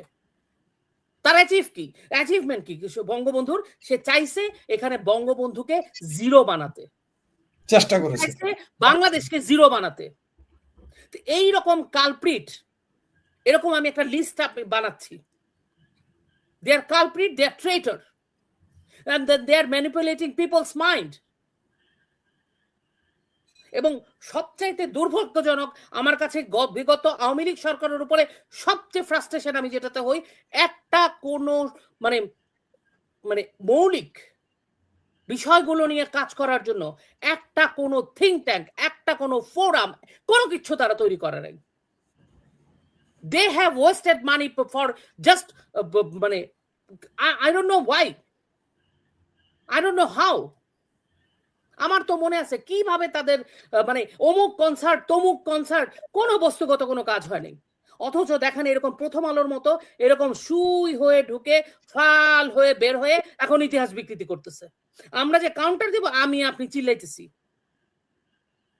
আমি আপনি আমারকে আপনাকে যে তৈরি করবে সেটা তো কেউ কোনোদিনও করে নাই। আজকে কি উনি শাওনের কথা বললো, অবশ্যই শাওন যেটা বলছে, প্রথম কথা হইতেছে ফার্স্ট অফ অল আমার এটা পলিসি, শাওনের পলিসি যাই হোক, আমার পলিসি এটা, আমি নোংরা কথাকে নোংরা কথা দিয়ে জাস্টিফাই করব না, সিম্পল, দ্যাট ইজ মাই, আমি এটা আমার পলিসি। বাট আমি কি আমি শাওনের সাথে সলিডারিটি জানাই, বাট আমার প্রসঙ্গ হচ্ছে গত 3 দিনে এই জুলাই শুরু হওয়ার পরে বঙ্গবন্ধুর জুতা মালা পরা, শেখ হাসিনাকে নিয়ে জঘন্য জঘন্য কথা বলা, কত যে ঘটনা ঘটে গেছে এই 3 দিনে, এগুলো নিয়ে কথা বলা উচিত ছিল না? হ্যাঁ, একটা জোনের মধ্যে আমাদেরকে ফেলে দেওয়া হয় কেন? কারা ফেলে?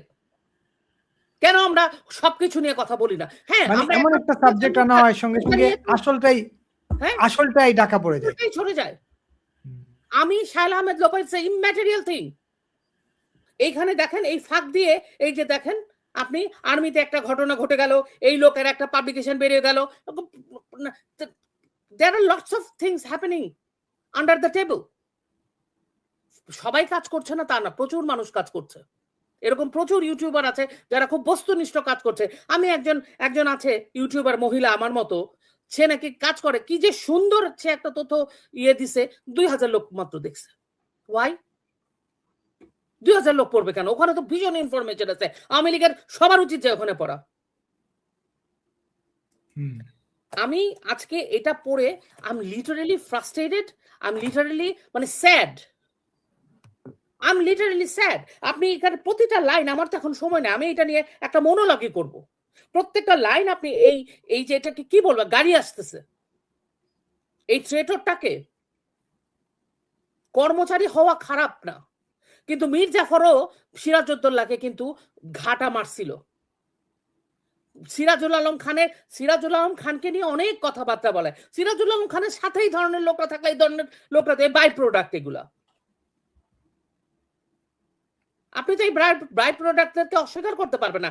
ওই বাই প্রোডাক্টরা যারা নাকি 71-এর পর থেকে বিভিন্ন সময় নিজেদেরকে চেহারা পরিবর্তন করে আজকের দিনে দাঁড়ায়া এই চেহারা সরাসরি ডাইরেক্টলি, এতদিন তারা ক্ষেত্র তৈরি করেছে, এতদিন তারা রসুনটাকে চাষ করেছে, এখন তার রসুনটা বুনেছিল, এখন রসুন উপরে উঠছে, সেটা হতেছে মুক্তিযুদ্ধের বিরোধী। এখন মতিউর রহমানও মুক্তিযুদ্ধের বিরোধী, ওনারাও মুক্তিযুদ্ধ, এবং সবার একটা ওই যে ছাত্র ইউনিয়ন যারা নাকি মুক্তিযুদ্ধের সময় মুক্তিযুদ্ধের পক্ষে ছিল না, অনেক পরে এসে তারা মুক্তিযুদ্ধের, এবং তারা মুক্তিযুদ্ধে যোগ দিতে পারবে কিনা সেইটা সৈয়দ নজরুলরা ডিসাইড করছে একটা টাইমে, যে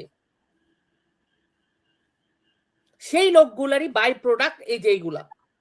এখন মনে করেন একটা নুরানি চেহারা বানাইছে, মাঝখানে দেখছিলাম সে গ্রামে গেছে, গ্রামে বিপুল বাড়ি বানাইতেছে, ঘর বাড়ি, মানে এত এত ঘর বাড়ি, এত এত সুখ স্বাচ্ছন্দ্য, গ্রামে যে আমি থাকবো, গ্রামের মধ্যে 2 তালা 3 তালা বাড়ি, আপনাদের কত টাকা পাচ্ছে, কত বই বেচে কত টাকা পান? সব সময় আপনাদের পিছনে এনজিওর একটা পয়সা আছে, কত টাকা পান আপনারা? এই যে দেশ বিদেশে হিল্লি দিল্লি ঘুরে বেড়ান, কত টাকা পান? আপনাদের ফান্ডিং করে কে? অরুন্ধতী রায় বলেন আর এই যে মহিউদ্দিন বলেন, একই মাথা, এবং সবার টার্গেট মুক্তিযোদ্ধা। সব রসুন সব শয়তানের একই লক্ষ্য, মুক্তিযুদ্ধ, বাংলাদেশ। এরা হচ্ছে প্যাথোলজিক্যাল লায়ার, এবং তাদেরকে তারা নিজেরা এটার মধ্যে পড়েছে, তৈরি হয়েছে, তারা বিক্রি হয়ে যাওয়া। এখন বাংলাদেশের ইতিহাসকে বিকৃত করার জন্য এই গোষ্ঠীটাকে তৈরি করা হয়েছে, এবং কাদেরকে গ্যাসলাইট দিচ্ছে? তরুণ প্রজন্মের কিছু পচে যাওয়া মালকে তারা গ্যাসলাইট দিচ্ছে, আগুন ধরায় দিচ্ছে। তারা একটা কথা বাজারে ছাড়তেছে, সেটা ভাইরাল করে দিচ্ছে।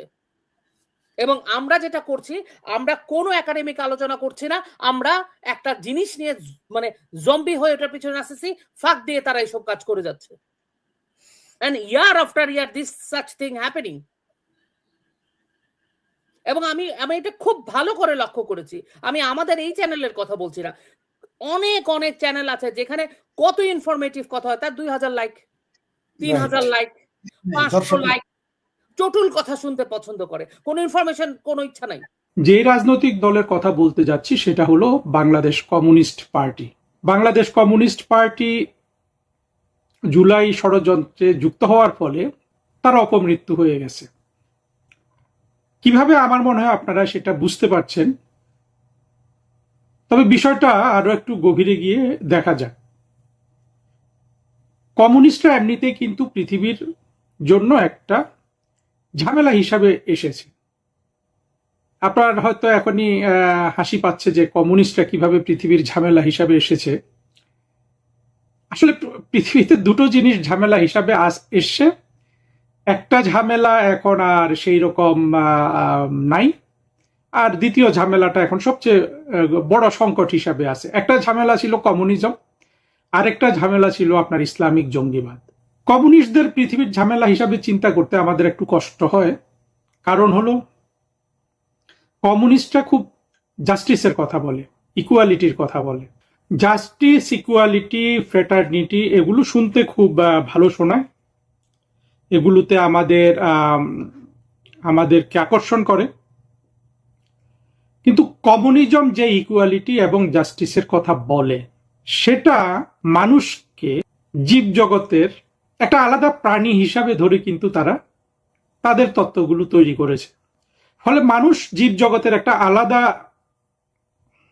প্রাণী, এইটা চিন্তা করে যদি কেউ কমিউনিস্ট কাহিনী পড়েন, মার্কস লেনিনবাদ, মার্কস এঙ্গেলস এগুলো পড়েন, তখন আপনারও হয়তো মনে হবে যে এখানে একটা ভালো জ্ঞান লুকিয়ে আছে এবং এই চিন্তাটা একটা ভালো চিন্তা এবং এটা ছাড়া জ্ঞান বোধহয় অসম্পূর্ণ। ফাঁকিটা হলো মার্কসরা যে সময়ে এসব তত্ত্ব লিখেছেন তখনও আসলে মানুষের এই সচেতনতা হয় নাই, যে সচেতনতা হয়েছে মানে মার্কস তো বুঝতো না যে তা না, কিন্তু এই যে মানুষের যে ইনহেরেন্ট ক্যারেক্টার সেটা বোঝার সক্ষমতা মার্কসের ছিল না। কিন্তু আবার চাতুর্যের সাথে সে এমন কিছু লিখেছে মনে হবে যে সে বোধহয় মানুষকে সবচেয়ে বেশি বুঝেছে। আমি আলোচনাটা আসলে দীর্ঘ করতে চাচ্ছিও না, আর পারা সম্ভব নয়। আমার ভিডিওগুলো হতে হবে 15-20 মিনিটের। সংক্ষেপে শুধু বোঝার জন্য এতটুকু বলি, দেখুন, মানুষ পৃথিবীর যে জীবন চক্র তার অংশ।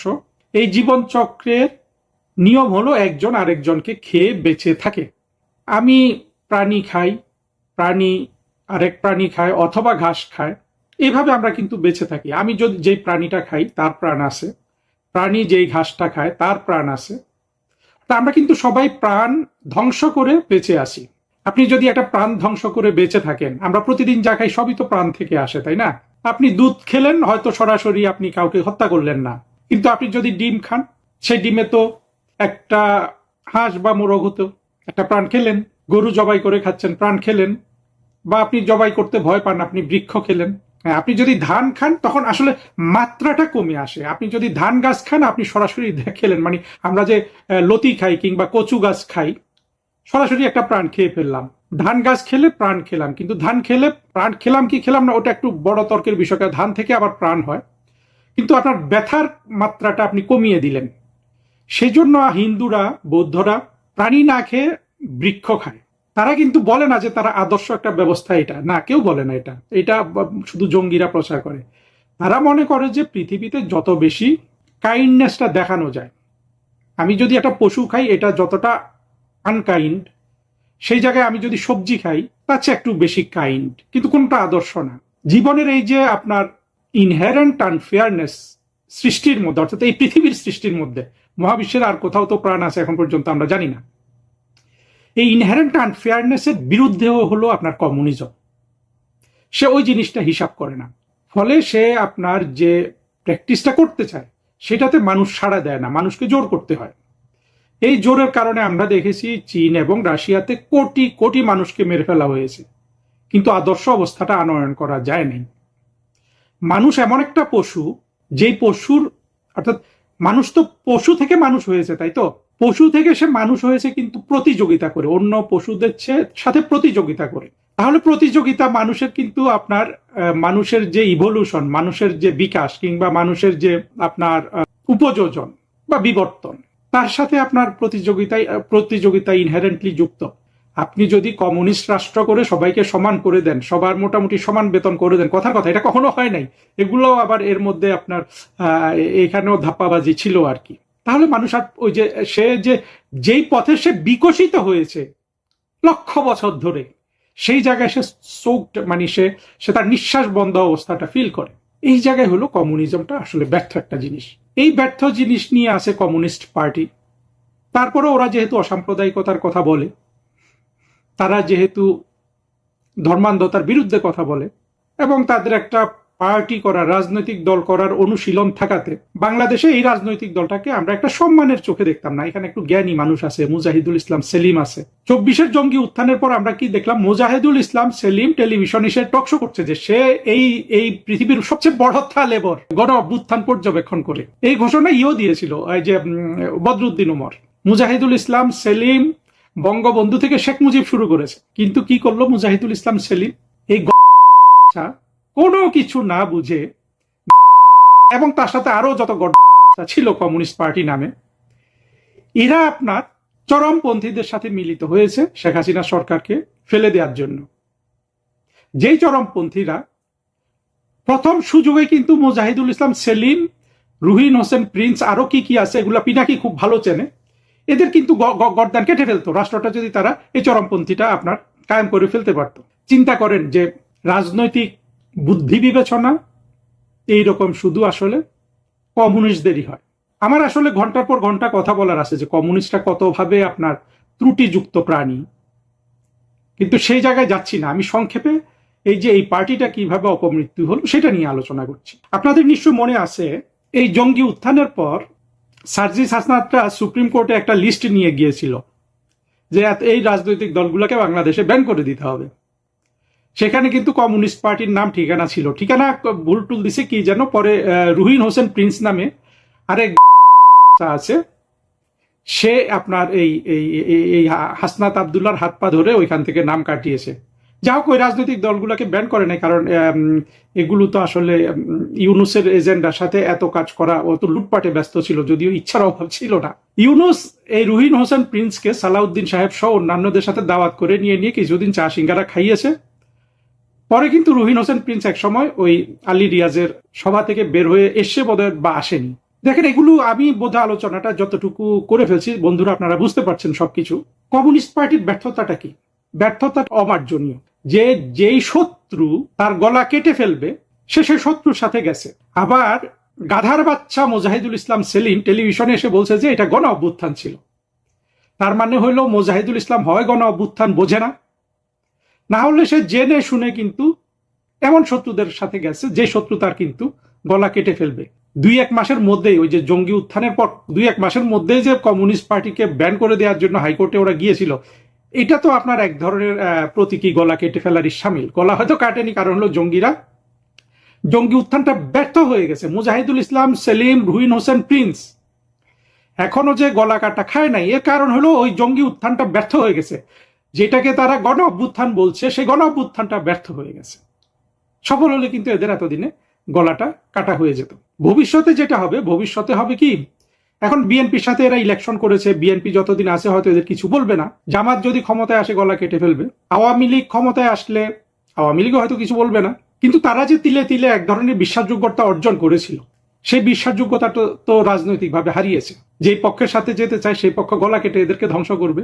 যেই পক্ষকে ওরা ঘৃণা করে সেই পক্ষ ওদেরকে আর রাজনৈতিকভাবে রেলিভেন্ট মনে করবে না। সেই পক্ষ মানে আমরা আমাদের মুক্তিযুদ্ধের পক্ষে শক্তি বলছি। তাহলে আপনার এই যে একটা দুই দিকেই বিপদ তৈরি করলো কমিউনিস্ট পার্টি, তাতে কি বাংলাদেশের কমিউনিস্ট পার্টি ভবিষ্যতে আসলে সত্যিকার ভাবে একটা রাজনৈতিক যতটুকু তাদের ছিল শক্তি সেইটা হিসাবে টিকে থাকতে পারবে? তাছাড়া আন্তর্জাতিক পরিস্থিতিও তো তাদের জন্য অনুকূল না। তাদের সোভিয়েত ইউনিয়ন নাই। তারপরে ভারতে দেখেন প্রচুর বামপন্থীরা কি রকম সমস্যা তৈরি করছে, ইসলামিক জঙ্গিবাদের প্রতি পৃষ্ঠপোষকতা করছে। অবশ্য চীনপন্থী যেসব বামপন্থী আছে, চীনপন্থী, ওরা তো আমাদের দেশে অনেক আগে থেকেই বড় ধরনের সমস্যা। যুক্ত হলো মুজাহিদ সেলিমদের এই আরেকটা আপনার উৎপাত। এই উৎপাত আসলে আর এরা করতে পারবে না, এরা অলরেডি অপ্রাসঙ্গিক হয়ে গেছে। এখন আওয়ামী লীগ, বিএনপি কে কতটা করুণা করে তার উপর শুধু এই দলটার টিকে থাকা নির্ভর করবে। কিন্তু এর যে রাজনৈতিক শক্তি, যেটা বাংলাদেশে এক ধরনের প্রয়োজনীয়তা ছিল, কারণ এই অবস্থা থেকে অন্যান্য দলগুলোর যে অর্থনৈতিক দুর্নীতি ইত্যাদি এসব সম্পর্কে ওরা কথা বলতো বা এখনো বলে, তখন মানুষ গুরুত্ব দিয়ে শুনতো। ভবিষ্যতে আসলে ওই গুরুত্বটুকুনও আর ওরা পাবে না। বাংলাদেশের রাজনীতিতে আবারও ফিরে এসেছে 2024 সালের জুলাই আগস্টের গণ অভ্যুত্থান নিয়ে বিতর্ক। এবার বিতর্কের কেন্দ্রবিন্দুতে বিরোধী দল নয়, বরং ক্ষমতাসীন বিএনপিরই এক সংসদ সদস্য নীলোফার মনি চৌধুরী। একটি টেলিভিশন টক শোতে তিনি এমন কিছু প্রশ্ন তুলেছেন যা শুধু রাজনৈতিক প্রতিপক্ষই নয়, তার নিজের দলের মধ্যেও আপাতভাবে অস্বস্তির কারণ হয়ে দাঁড়িয়েছে। কেন আপাতভাবে কথাটা বললাম? কারণটা পরে আস্তে আস্তে ব্যাখ্যা করছি। কেন তিনি বললেন আন্দোলনের সময় স্নাইপার ছিল? কেন নীলুফার চৌধুরী মনি বললেন অনেক কিছুই এখনো অজানা? কেন বিএনপির ছাত্র সংগঠন ছাত্র দল তার বক্তব্যের বিরোধিতা করল? আর সবচেয়ে বড় প্রশ্ন, নীলোফার চৌধুরী যে কথাটা বলেছেন সেটা কি একেবারে নতুন কথা, নাকি এর আগেও অন্তর্বর্তী সরকারের সাবেক উপদেষ্টা সাখাওয়াত হোসেন সাহেব তিনিও একই ধরনের প্রশ্ন তুলেছিলেন? আর আমরা দেখব নিউ ইয়র্কে ক্লিন্টন গ্লোবাল ইনিশিয়েটিভের মঞ্চে ওই 2024-এর সেপ্টেম্বর মাসে মোহাম্মদ ইউনূস যখন বলেছিলেন ইট ওয়াজ এ মেটিকুলাস ডিজাইন, সেই বক্তব্যের সঙ্গে কি এই বিতর্কের কোনো যোগসূত্র খুঁজে পাওয়া যায়? আজ আমরা কোনো সিদ্ধান্ত চাপিয়ে দেব না, বরং তথ্য, বক্তব্য এবং প্রশ্ন এই তিনটিকে পাশাপাশি রেখে বিষয়টি বোঝার চেষ্টা করব। প্রথমে বলি নীলুফার মনি আসলে কি বললেন। নীলুফার মনি মূলত তিনটি বিষয় সামনে এনেছেন। প্রথমত তার দাবি আন্দোলনের সময় এমন কিছু গুলির ঘটনা ঘটেছিল যা নিয়ে এখনো স্পষ্ট উত্তর পাওয়া যায়নি। দ্বিতীয়ত তিনি স্নাইপার ব্যবহারের প্রসঙ্গ তুলেছেন। তৃতীয়ত তিনি বলেছেন পুরো ঘটনার পেছনে পরিকল্পনা ছিল কি না তা তদন্ত হওয়া উচিত। এখানে একটি বিষয় গুরুত্বপূর্ণ, তিনি সরাসরি বলেননি জুলাই আন্দোলন ভুয়া ছিল, এটা তিনি বলেননি। তিনি এটাও বলেননি যে সব কিছু বিদেশি ষড়যন্ত্র ছিল, বরং তিনি প্রশ্ন তুলেছেন যে ঘটনাগুলোর এখনো পূর্ণ ব্যাখ্যা নেই সেগুলো নিয়ে নিরপেক্ষ তদন্ত হওয়া উচিত। কিন্তু দেখুন, রাজনীতিতে প্রশ্ন তোলাও কখনো কখনো বড় রাজনৈতিক বার্তা হয়ে ওঠে। কারণ জুলাই গণ অভ্যুত্থানকে বর্তমান বাংলাদেশের রাষ্ট্র রাজনীতিতে একটি ঐতিহাসিক গণ আন্দোলন হিসেবে দেখা হবে, নাকি একটি ষড়যন্ত্রমূলক গণ অভ্যুত্থান হিসেবে দেখা হবে, এই ব্যাপারটা নিয়ে বিতর্ক আজকের নয়, পুরনো, গত প্রায় 2 বছর ধরে চলছে। ফলে এই আন্দোলনের ভেতরে অদৃশ্য পরিকল্পনা বা অন্য শক্তির ভূমিকা নিয়ে প্রশ্ন উঠছে, আর সেটা উঠতেই নতুন করে বিতর্ক শুরু হয়েছে। কেন এত সমালোচনা নীলুফার চৌধুরীর? গতকাল আমি বাংলাদেশের বিভিন্ন পত্রিকাগুলো দেখছিলাম, তাদের অনলাইন সংস্করণ, এবং সেখানে আমার দেশ পত্রিকা তো একেবারে ভয়ঙ্করভাবে এই নীলুফার চৌধুরীর বক্তব্যের বিরুদ্ধে বক্তব্য রেখেছেন। এবং গতকাল আমি দেখছিলাম মাসুম হবেন, তিনি আবার জামায়াতের নেতা, তিনি বলেছেন বিএনপি তারা ওই গণ আন্দোলনে, জুলাই আন্দোলনের বিরুদ্ধে চলে গেছে। তো সমালোচনার প্রধান কারণটা হচ্ছে রাজনৈতিক। 24শে জুলাই আন্দোলন নিয়ে বিএনপির অবস্থান কীরকম জানেন? অনেকটা সেই ধর্মেও আছি, জিরাফেও আছি, মানে পরস্পর বিরোধী দুই শিবিরে দুদিকেই আছে। শেখ হাসিনা ফ্যাসিস্ট, অতএব হঠাও তাকে। 24শে আন্দোলনের সমর্থনে তাই নেমে পড়েছিল বিএনপিও। জামাত সহ মৌলবাদী শক্তি ও জামাতের ছায়া ছাত্র জনতার সঙ্গে জোট বেঁধে বিএনপি ছিল। জামায়াতের সঙ্গে বিএনপির পুরনো জোট সম্পর্ক ছিল, তাই জোট বাঁধতে অসুবিধা হওয়ার কথা ছিল না, তা হয়ওনি। আর জামাতের শেকড় যে পাকিস্তানে, এই সত্যিটা বিএনপির অজানা নয়। তাতে বিএনপির এতকাল কোনো অসুবিধা হয়নি, হওয়ার কথাও নয়। কারণ বিএনপি আদর্শগতভাবে হলো একটা খিচুড়ি পার্টি। আমার কথায় কেউ বিরোধ জানিয়ে বলতেই পারেন যে বিএনপির আদর্শ বলে কিছু নেই, সুতরাং আমি কেন বললাম আদর্শগতভাবে খিচুড়ি পার্টি।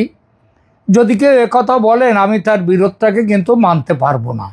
কারণ দেখুন, সব কিছুরই একটা নিজস্ব ধর্ম বা বিশেষত্ব থাকে, সেটাকেই বলা হয়, ওই বিশেষত্বটাই বলা হয় তার আদর্শ। যেমন খিচুড়িরও একটা বিশেষ ধর্ম আছে, কোনটা কতটা দিতে হবে, চাল ডাল মশলাপাতি আলু কিংবা চিংড়ি কোনটা কি দিতে হবে, সেটা হচ্ছে খিচুড়ির আদর্শ। বিএনপির খিচুড়িটা কীরকম দেখুন, এখানে পাকপন্থী আছে, পাক বিরোধী আছে, মুক্তিযুদ্ধপন্থী আছে, মুক্তিযুদ্ধ বিরোধী আছে, ভারতপন্থী আছে, ভারত বিরোধী আছে, মৌলবাদী আছে, আবার উদারবাদীও আছে, আরও বিশেষ করে বলা যায় জামাতপন্থী আছে, আবার জামাত বিরোধীও আছে। তো 24শে আন্দোলন ছিল শেখ হাসিনা হটাও আন্দোলন। বিএনপি সানন্দে অংশ নিয়েছিল, 5 আগস্টে শেখ হাসিনা চলে যেতে বাধ্য হলেন।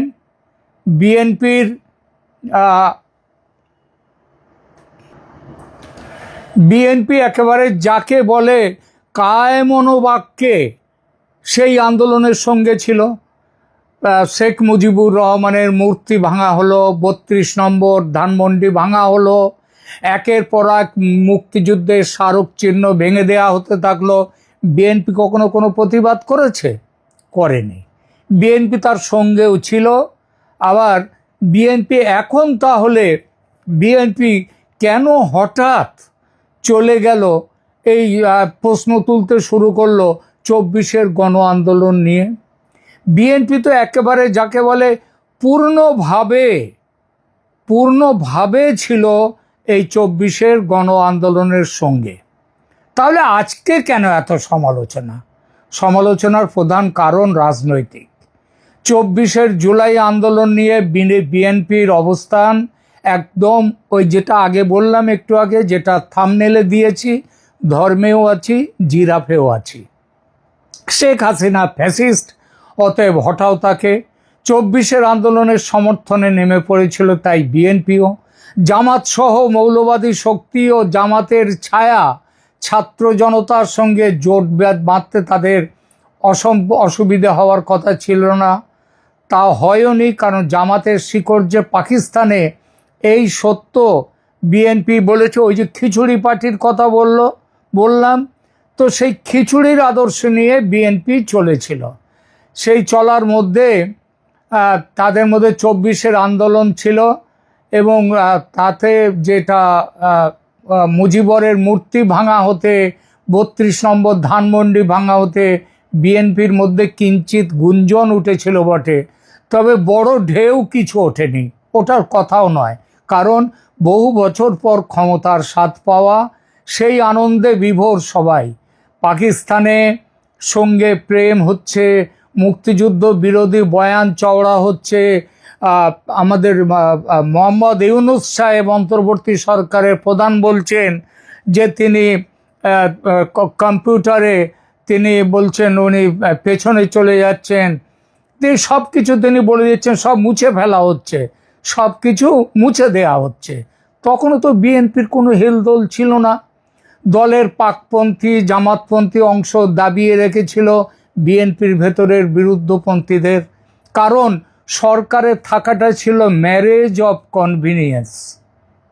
বিএনপি যখন ক্ষমতার সুবিধা পেয়ে দেশ জুড়ে চাঁদাবাজিতে ব্যস্ত, তখন জামাত কিন্তু যথার্থ আদর্শবাদী দলের মতো তাদের দলের শেকড় বিস্তারে সচেষ্ট থেকেছে, দখল করেছে সরকারের সমস্ত বৌদ্ধিক ও রাজনৈতিক ক্ষমতার কেন্দ্রগুলো। জামাত হয়ে উঠেছে ক্ষমতার আসল মালিক। বিএনপি চলে গেছে বহু পিছনে। বিভিন্ন বিশ্ববিদ্যালয়ের ছাত্র সংসদ নির্বাচনের ফলাফল ছিল এর বড় প্রমাণ। এরপর আন্তর্জাতিক চাপে নির্বাচন দিতে বাধ্য হলেন মোহাম্মদ ইউনূস। আমেরিকা সমেত বিশ্বের সর্বত্র যখন এই ধারণা বদ্ধমূল যে জামাত আসছে সরকারে, তখন স্রোতের বিপরীতে জিতে গেল বিএনপি, তাও আবার 2/3 আসন পেয়ে। বাংলাদেশ তো বটেই, বিশ্বের অন্যান্য দেশের এমনকি খোদ আমেরিকার বিশ্বাস বিএনপির এই জয় ভারতের ইঞ্জিনিয়ারিংয়ের ফল। এই প্রসঙ্গে বিশদে যাব না। তো বিএনপি ক্ষমতায় এসে গেল, তারেক রহমান প্রধানমন্ত্রী। এবার খিচুড়ি পার্টি বিএনপি অসুবিধায় পড়ল। এমন নয় যে ভারতের সঙ্গে দূরত্ব তৈরি করা, পাকিস্তানের সঙ্গে ঘনিষ্ঠতা করা, জামাতি আদর্শের উল্টো পথে হাঁটতে তাদের অসুবিধে বা আপত্তি আছে, তা নয়। বিএনপির যেটা অসুবিধে হলো যে গণতন্ত্রে ভোট তো দেয় মানুষ, আর দেশের মানুষকে নিয়ে সমস্যায় পড়তে হচ্ছে বিএনপিকে।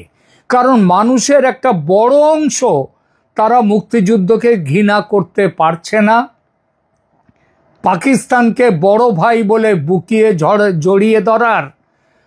জড়িয়ে ধরার রাজনীতিকে মানতে পারছে না। বাঙালি জাতীয়তাবাদ যা 71-এর সৃজন করেছিল, সেই চেতনাকে বিসর্জন দিয়ে আবার সেই পাকিস্তানি আদর্শ উর্দুকে বুকে জড়াতে পারছে না। এক কথায় জামাতি আদর্শকে আপন করতে পারছে না বাংলাদেশের বড় সংখ্যার মানুষ। বাংলাদেশের রাজনীতিতে এখন দুটো বিপরীতমুখী স্রোত একেবারে স্পষ্ট, একটা মুক্তিযুদ্ধের বিরুদ্ধে আর একটা মুক্তিযুদ্ধের পক্ষে। একটা স্রোতের চেতনায় জামাত এবং সেই জামাতের সহযোগী শক্তিরা, আর একটার দিকে আওয়ামী লীগ মুক্তিযুদ্ধের দিকে। বিএনপি কোথাও নেই, আর এটাই দুশ্চিন্তার কারণ বিএনপির। না ঘরকা না ঘাটকা। বিএনপি তাই এখন 24-এর আন্দোলন সম্পর্কে প্রশ্ন তুলে নিজেদের জামাত বিরোধী, 24-এর অভ্যুত্থান বিরোধী যে চেতনা মানুষের, সেই চেতনাকে তাদেরকে ধরতে চাইছে, আঁকড়ে ধরতে চাইছে। এটা পুরোপুরি রাজনৈতিক উদ্দেশ্যে। এবং নীলুফার মনির জুলাই আন্দোলনের সমালোচনা করে মন্তব্য এই উদ্দেশ্যেই করা। এটা কোনো ব্যক্তি বিশেষের নিজস্ব মতামত নয়, একটা ভেবে চিনতে দলের তরফ থেকে ছড়িয়ে দেয়া কূট চাল। উদ্দেশ্য এক, জনমত আওয়ামী লীগের দিক থেকে টেনে বিএনপির দিকে নিয়ে আসা। 2, সংবিধান সংশোধনের ভোটকে প্রশ্নবিদ্ধ করা, কারণ আজ হোক কাল হোক এটা নিয়ে সমস্যা তৈরি করবে জামাত।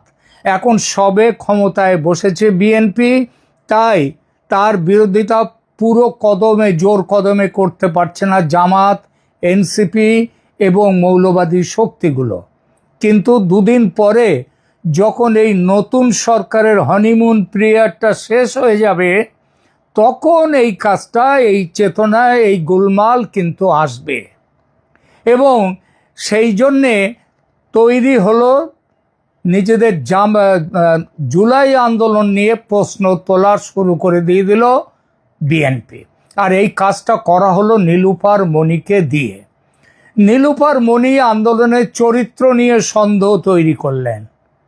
আবার বিএনপির সহযোগী সংগঠন ছাত্রদলকে দিয়ে বিএনপি করল কি, বিএনপির নেতৃত্ব প্রকাশ্যে নীলুফারের সমালোচনা করল। এটা হচ্ছে সেই ঘোমটা দিয়ে খ্যামটা নাচ করার মতো অবস্থা। অনেক বিশ্লেষক বলেন নীলুফার মনির বক্তব্যকে এমনভাবে ব্যাখ্যা করা যেতে পারে যা আওয়ামী লীগের দীর্ঘদিনের অভিযোগ, অর্থাৎ আন্দোলনের পেছনে ষড়যন্ত্র ছিল, এর সঙ্গে আংশিকভাবে মিলিয়ে দেখা হতে পারে যে এটা হচ্ছে ষড়যন্ত্র। কারণ প্রশ্নটা তো উঠে গেল, কে গুলি করেছিল পেছন থেকে? পুলিশ তো ছিল সামনে। অন্যদিকে নীলুফার মনির পক্ষ নিয়ে আবার একদল বলছেন তিনি তো আন্দোলনকে অস্বীকার করেননি, শুধু আন্দোলনের কিছু অমীমাংসিত দিক নিয়ে প্রশ্ন তুলেছেন। এই দুই ব্যাখ্যার সংঘর্ষ থেকে কি হলো, বিতর্ক আরো বেড়ে গেল। এই প্রসঙ্গে উঠে আসছে সাখাওয়াত হোসেনের কথা। তিনি অন্তর্বর্তী সরকারের স্বরাষ্ট্র উপদেষ্টা থাকাকালে হাসপাতালে গিয়ে আহত নিরাপত্তা কর্মীদের দেখতে গিয়ে সাংবাদিকদের সামনে প্রকাশ্যে প্রশ্ন তুলেছিলেন, আহত ব্যক্তিদের শরীরে ওই আনসার বাহিনী, তাদের শরীরে যে গুলি পাওয়া গেছে সেগুলি তো পুলিশ ব্যবহারই করে না, তাহলে সেগুলি এলো কাদের আগ্নেয়াস্ত্র থেকে?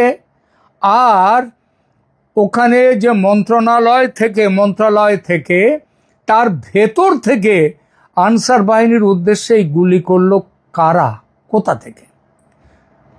তিনি কি বলতে চেয়েছেন সেটা বোঝাতে বেশি ব্যাখ্যা করার দরকার পড়ে না, আপনারা বুঝতে পারছেন।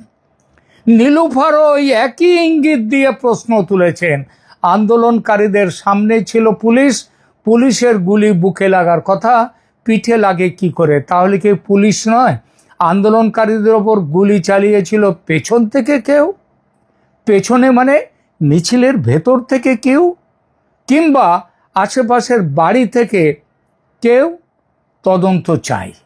একদম সাখাওয়াত হোসেনের সেই কথার প্রতিধ্বনি যেন। এই কথা বলার অপরাধে প্রাক্তন ব্রিগেডিয়ার সাখাওয়াত হোসেনের স্বরাষ্ট্র উপদেষ্টার পদটি চলে যায় একটি অকিঞ্চিতকর একটি ডিপার্টমেন্টের দায়িত্বে তাকে দেয়া হয় মুখ রক্ষার জন্য। তিনি বলেছিলেন জুলাই বা আন্দোলনের প্রতিটি ঘটনাকে খুঁটিয়ে তদন্ত করা দরকার। কোনো গোষ্ঠী কি সুযোগ নিয়েছিল?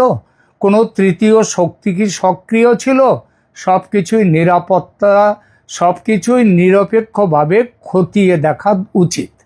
সাখাওয়াত সাহেব এই কথাটা তখন বলেছিলেন যখন সবে অন্তর্বর্তী সরকার ক্ষমতায় বসেছে। আবার সম্প্রতি আবার একই ধরনের বক্তব্য পুনরাবৃত্তি করেছেন। তিনি বলেছেন মুখ খুললে অনেকের কাপড় চোপড় খুলে যাবে। কাদের উদ্দেশ্যে বললেন এই কথা, কাপড় চোপড় খুলে যাবে? নিশ্চয়ই আওয়ামী লীগের কারণ নয়। তাহলে দেশের মধ্যে যারা ছিল, এমনকি বিএনপির উদ্দেশ্য। তার মোদ্দা কথা, পুলিশের গুলিতে বহু মৃত্যু হয়নি, তাদের মৃত্যু অন্য কোনো শক্তির গুলিতে হয়েছে। অর্থাৎ জুলাই বিদ্রোহে গুপ্ত ঘাতক ও গুপ্ত ষড়যন্ত্রকারীর ভূমিকা ছিল, সেই প্রথম দিকেই তুলে ধরেছিলেন স্বরাষ্ট্র উপদেষ্টা। অপরাধ বিজ্ঞানে একটা কথা খুব প্রচলিত, খুনি সেই খুনের জায়গায় কিছু না কিছু প্রমাণ রেখে যাবেই, ছোট হোক বড় হোক। তেমন প্রমাণ এখানেও, মানে 24-এর অভ্যুত্থানের স্বয়ং বলে ফেলেছেন অন্তর্বর্তী সরকারের প্রধান উপদেষ্টা ডক্টর মোহাম্মদ ইউনূস স্বয়ং। আপনারা নিশ্চয়ই ভোলেননি। কিভাবে, কখন বলেছিলেন? 2024 সালে ওই আগস্টে 5 আগস্টের পরের মাসেই নিউ ইয়র্কে ক্লিন্টন গ্লোবাল ইনিশিয়েটিভের এক অনুষ্ঠানে মোহাম্মদ ইউনূস মেটিকুলাস ডিজাইন শব্দবন্ধ ব্যবহার করেছিলেন। এরপর থেকেই সামাজিক মাধ্যমে ব্যাপক বিতর্ক শুরু হয়। অনেকে বলেন এই বক্তব্য থেকেই প্রমাণ হয় সব কিছু আগে থেকেই পরিকল্পিত ছিল, অর্থাৎ 24-এর তথাকথিত গণ আন্দোলন কোনো স্পন্টেনিয়াস মাস আপরাইজিং বা স্বতঃস্ফূর্ত গণ অভ্যুত্থান ছিল না, ছিল গভীরভাবে পরিকল্পিত একটি কর্মকাণ্ড, যাকে বলা যায় ষড়যন্ত্রের ফল। অন্যদিকে ইউনূসের সমর্থক ও অনেক বিশ্লেষক এটা উড়িয়ে দিয়ে বলেন বক্তব্যটি প্রসঙ্গ থেকে বিচ্ছিন্ন করে ব্যাখ্যা করা হচ্ছে। তাদের মতে মেটিকুলাস ডিজাইন বলতে তিনি পুরো রাজনৈতিক ষড়যন্ত্র বোঝাননি, বরং আন্দোলনের সংগঠন, প্রস্তুতি বা ঘটনা প্রবাহের সুপরিকল্পিত দিক বোঝাতে চেয়েছিলেন। এই দু রকমের ব্যাখ্যাই বাজারে চালু আছে আজও, বরং প্রথম ব্যাখ্যাটা মেটিকুলাস ডিজাইন মানে ষড়যন্ত্র, এইটাই বেশি চালু। কিন্তু প্রশ্ন করতে কোনটা ঠিক, ঠিক কোনটা এটা ঈশ্বর জানেন, আল্লাহ জানেন, আর জানেন মোহাম্মদ ইউনূস স্বয়ং, আর জানেন ডিপ স্টেটের জর্জ সোরস, আমেরিকা। কিন্তু লক্ষণীয় এটাই যে তারপর প্রায় 16-17 মাস ক্ষমতায় ছিলেন মোহাম্মদ ইউনূস, কিন্তু তার মেটিকুলাস ডিজাইন উক্তির কোনো বিশদ ব্যাখ্যা দেননি। কেন দেননি?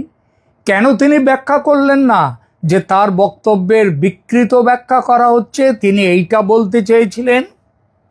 এখানেই বিষয়টি গুরুত্বপূর্ণ। নীলুফার মনি প্রশ্ন তুলেছেন, সাখাওয়াত হোসেন তদন্তের কথা বলছেন, তিনি প্রশ্ন তুলেছেন, ইউনূস মেটিকুলাস ডিজাইন বলছেন। এই তিনটি বক্তব্যকে কেউ যদি একটা সুতোয় গাঁথেন এবং বলেন দাল মে কুছ কালা হ্যায়, তাকে কি দোষ দেয়া যায়? এখনো পর্যন্ত এমন কোনো সরকারি সরকার তদন্ত করেইনি, তা বিচার আসবেটা কি করে?